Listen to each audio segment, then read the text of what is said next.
আমি শুভেন্দু অধিকারীকে বলছি, আপনার যে Z+ সিকিউরিটিটা আছে সেটা তুলে নিন আপনি, তারপরে বাংলার মানুষ আপনাকে বুঝিয়ে দেবে। শুভেন্দু অধিকারী এরকম পাগলের মতো উন্মাদ হয়ে গেছে, মুখে যা আসছে তাই করছে। শুভেন্দু অধিকারীকে হাইকোর্ট রক্ষা কবচ দিয়ে রেখেছে, ওর নামে কোনো মামলা করা যাবে না। শুভেন্দু অধিকারীকে বাংলার মানুষ আগামী নির্বাচনে যোগ্য জবাব দেবে। অর্জুন সিং, উনি অর্জুন সিং যে বক্তব্যটা করেছেন, এই বক্তব্যটা অর্জুন সিংয়ের দলের লোকেরা আছে তারাও ওনাকে সমর্থন করবেন না, প্লাস বিরোধী দলের লোকেরা যারা আছে তারাও নিশ্চিতভাবে এই বক্তব্যটাকে সমর্থন করেন না। আর অর্জুন সিং এটা যত বলতে পারবে তত ও জানবে যে বলতে পারবে তত বিধানসভার টিকিটটা কনফার্ম করার জন্য অর্জুন সিং এইভাবে কথাবার্তা বলছে। একটা সম্প্রদায়কে এইভাবে টার্গেট করে প্রকাশ্যে এইভাবে বলছে। অর্জুন সিংয়ের নামে প্রতিটা থানাতে FIR করা দরকার। ওর মতো অর্জুন সিংয়ের মতো এই ধরনের যারা সাম্প্রদায়িক বিষ ছড়াচ্ছে, সাম্প্রদায়িক অশান্তি ছড়াচ্ছে সারা বাংলাতে, এই ধরনের লোককে মুখ্যমন্ত্রীর উচিত এদের নামে প্রতিটা থানায় FIR করে এদেরকে জেলে ঢুকিয়ে দেওয়া। বাংলাকে অশান্ত করছে এই সমস্ত অর্জুন সিংয়ের মধ্যে যারা আছে, বিজেপির দালালরা এইসব করছে।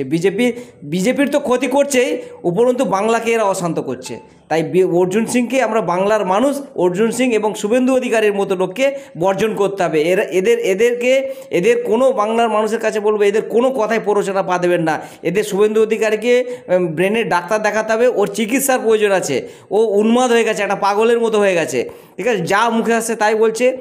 এর জবাব বাংলার মানুষ আগামী 2026-এ নির্বাচনে জবাব দেবে, এবং আগামী বিধানসভা 2026-এর পরে এই শুভেন্দু অধিকারীকে একে খুঁজে পাওয়া যাবে না। আর আমি বলে দিচ্ছি, তা শুভেন্দু অধিকারী যে বলেছেন যে 15 মিনিট পুলিশ সরিয়ে নিতে, আমি শুভেন্দু অধিকারীকে বলছি, আপনার যে Z+ সিকিউরিটিটা আছে সেটা তুলে নিন আপনি সাধারণ মানুষের মতো এলাকায় আপনি ঘুরুন, তারপরে দেখবেন কার সিকিউরিটি লাগে, কে কাকে তুলে নিতে পারে সেটা আপনি দেখবেন।